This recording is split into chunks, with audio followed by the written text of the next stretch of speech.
మాసాలన్నిటిలో విశేషమైన మాసం కార్తీక మాసం. శివకేశవులకు ప్రీతికరమైన మాసం కార్తీక మాసం. మరి ఈ సంవత్సరం కార్తీక మాసం ఎప్పుడు మొదలవుతుంది? పవిత్ర పాడ్యమి స్నానాలు ఎప్పుడు ఏ సమయంలో ఆచరించాలి అనే విషయాల గురించి ఇప్పుడు తెలుసుకుందాం. అలాగే కార్తీక పాడ్యమి రోజు ప్రదోష కాలంలో ఈ 4 చోట్ల దీపాలు వెలిగిస్తే చాలు, మీరు కార్తీక మాసమంతా దీపాలు వెలిగించిన పుణ్యంతో పాటు నెల రోజులు కార్తీక స్నానాలు చేసిన మహాపుణ్యం మీకు దక్కుతుంది. మరి కార్తీక పాడ్యమి రోజు ప్రదోషకాలంలో ఎక్కడ దీపాలు పెట్టాలో ఇప్పుడు తెలుసుకుందాం. ఈసారి కార్తీక పాడ్యమి తిథి అనేది నవంబర్ 13వ తేదీ మధ్యాహ్నం 2:55 మొదలై నవంబర్ 14వ తేదీ మధ్యాహ్నం 2:36 ముగుస్తుంది. పాడ్యమి తిథి అనేది నవంబర్ 13వ తేదీ మొదలైనా కూడా స్నానాలు మాత్రం నవంబర్ 14వ తేదీనే చేయాలి. ఎందుకు అంటే తెల్లవారుజామున పాడ్యమి తిథినే మనం పరిగణలోకి తీసుకుంటాం. పాడ్యమి స్నానాలు తెల్లవారుజామునే చేస్తాం.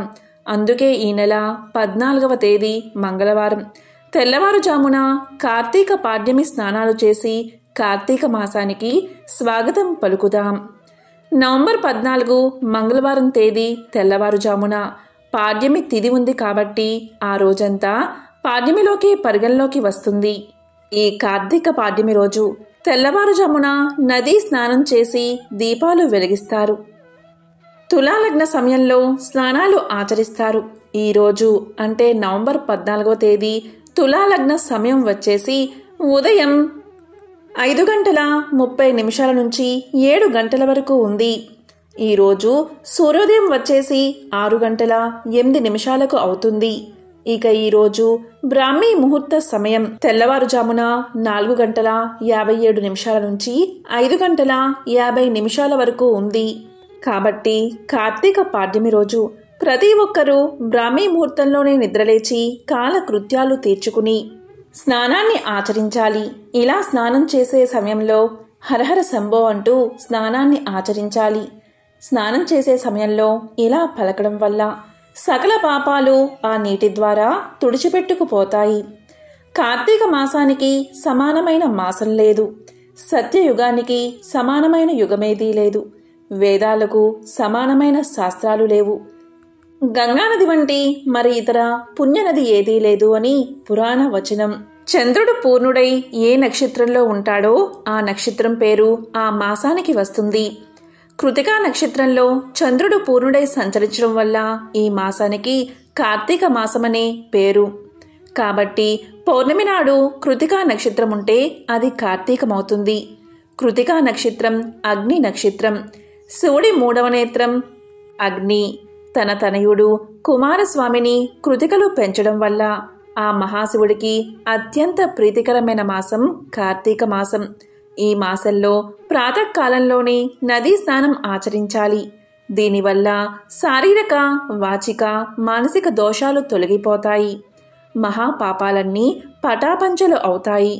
కార్తీక మాసం మొదటి రోజు అంటే కార్తీక పాడ్యమి రోజు ఈ 4 చోట్ల దీపాలు వెలిగిస్తే చాలు, సంవత్సరం మొత్తం ధనాదాయం కలుగుతుంది. మీరు చేపట్టిన పనులు తప్పకుండా నెరవేరతాయి. మరి ముఖ్యంగా కార్తీక మాసం మొదటి రోజు ఎక్కడెక్కడ దీపాలు వెలిగించాలో ఇప్పుడు ఈ వీడియోలో తెలుసుకుందాం. కార్తీక మాసం మొదటి రోజు అంటే కార్తీక పాడ్యమి రోజు సాయంత్రం ప్రదోష కాలంలో మీ ఇంట్లో ఈ 4 చోట్ల దీపాలు వెలిగించండి. ఇలా చేస్తే కార్తీక మాసం మొత్తం దీపారాధన చేసిన ఫలితంతో పాటు సంవత్సరం మొత్తం అన్ని పనుల్లో విజయం కలుగుతుంది. కార్తీక మాసం మొదటి రోజు అంటే జనవరి 14వ తేదీ సాయంత్రం ప్రదోష కాలంలో అంటే సాయంత్రం 5:30 నుంచి 8 గంటల మధ్య ఈ 4 చోట్ల దీపాలు వెలిగించాలి. ఈరోజు సూర్యోదయ సమయంలో పాడ్యమి ఉన్నందున ఈ రోజంతా కూడా పాడ్యమిగానే పరిగణిస్తారు. ఆ 4 చోట్లు ఏంటి అంటే మొదటిది మీ ఇంటి ముఖద్వారం దగ్గర అంటే మీ ఇంటి ప్రధాన ద్వారానికి ఇరువైపులా 2 దీపాలు వెలిగించాలి. ఇక రెండవ స్థానం వచ్చేసి ఈ ఇంట్లో తులసి కోట దగ్గర దీపాన్ని వెలిగించాలి. మీ ఇంట్లో తులసి కోట ముందు ప్రమిద ఉంచి అందులో ఆవు నెయ్యి కానీ నువ్వు నూనె కానీ పోసి దీపాన్ని వెలిగించాలి. ఇక మూడవది పూజా గదిలో కూడా ఈ సమయంలో ఆవు నెయ్యి కానీ నువ్వుల నూనె కానీ పోసి దీపాన్ని వెలిగించాలి. ఈ 3 స్థానాలు అందరికీ తెలిసినవే. ఇక 4వ స్థానం వచ్చేసి మీ వంటగదిలో ఈరోజు దీపాన్ని తప్పనిసరిగా వెలిగించండి.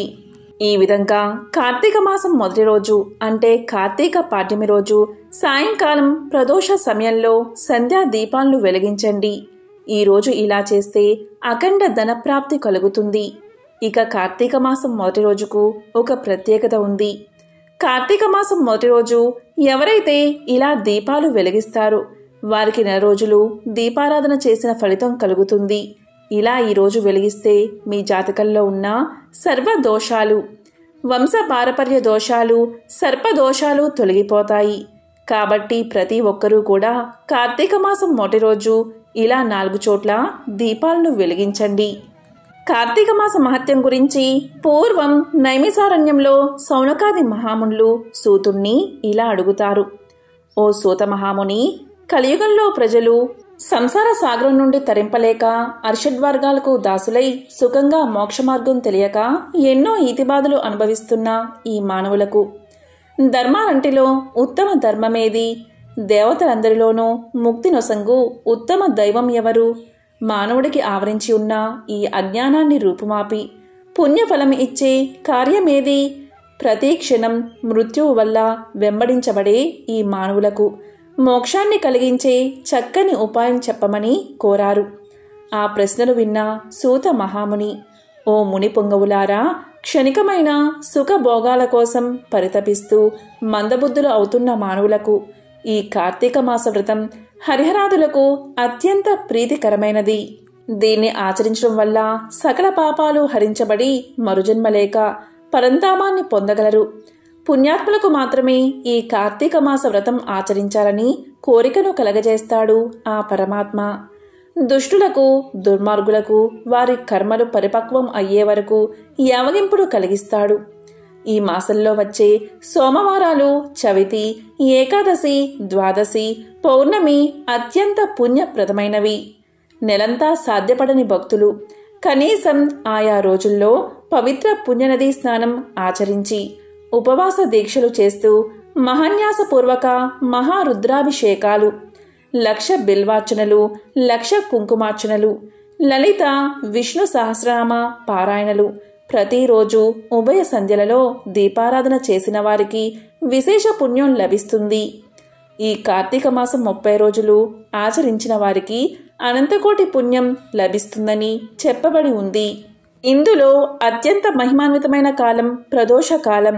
సూర్యాస్తమయం అయ్యాక 3 గడియలు ప్రదోష కాలం. రాత్రికి ఆరంభకాలమే ఈ ప్రదోష సమయం. ఇలా ప్రతిరోజు వచ్చే ప్రదోషాన్ని నిత్య ప్రదోషమని చెప్తారు. ఈ ప్రదోషం 4 విధాలుగా మహాత్ములు వివరిస్తూ ఉంటారు.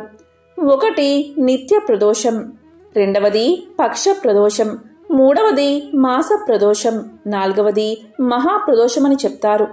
కొందరు నిష్ఠాపరులు ఈ కార్తీక మాసమంతా పుణ్య నదీ స్నానం ఆచరిస్తూ ప్రతినిత్యం హరిహరాదులను పూజిస్తూ పగలు అపక్వాహారం అంటే వండని ఆహారం, పాలు పళ్ళు స్వీకరించి సాయంత్రం భక్తితో కార్తీక దీపారాధనలు, పూజలు చేసి నివేదించిన అన్నాన్ని రాత్రి భుజిస్తూ ఉంటారు. ఇలా ఈ కార్తీక వ్రతాన్ని నిత్యము ఆచరిస్తారు. ఇక ప్రదోష కాలంలో పరమేశ్వరుడు ఏకకాలంలో 2 రూపాల్ని ప్రదర్శిస్తూ ఎడమ భాగాన పార్వతి, రెండవ భాగంలో పరమేశ్వర రూపంగా అర్ధనారీశ్వరుడుగా దర్శనమిచ్చే కాలమే ఈ ప్రదోష కాలం. ఆ ప్రదోష సమయాల్లో ఆ తల్లి అధ్యక్షురాలుగా అధిరోహించి ఉండగా పరమేశ్వరుడు పరవశించి తాండవం చేస్తూ ఉంటాడు. ఆ నృత్యాన్ని దర్శించడానికి దేవతలందరూ అక్కడ కొలువుతీరి ఉంటారట. ఆ సమయంలో ఆ తాండవ నృత్యానికి అనుగుణంగా సరస్వతీదేవి వీణ వాయిస్తూ ఉంటే బ్రహ్మ తాళం వేస్తాడట. శ్రీ మహాలక్ష్మి గానం చేస్తూ ఉంటే శ్రీహరి మృదంగం వాయిస్తాడట. ఇంద్రుడు వేణునాదంతో పులకింప చేస్తూ ఉంటాడట. అలాంటి ప్రదోష సమయంలో దేవ గంధర్వ మహర్షి సిద్ధులందరూ పరమాత్మ స్వరూపాన్ని కొలుస్తూ ఉంటారట.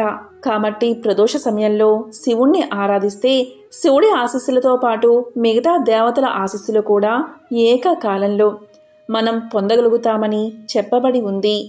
ఇంకా మనకు ఆ అర్ధనారీశ్వర స్వరూపాన్ని ధ్యానిస్తే 2 ప్రయోజనాలు లభిస్తాయట.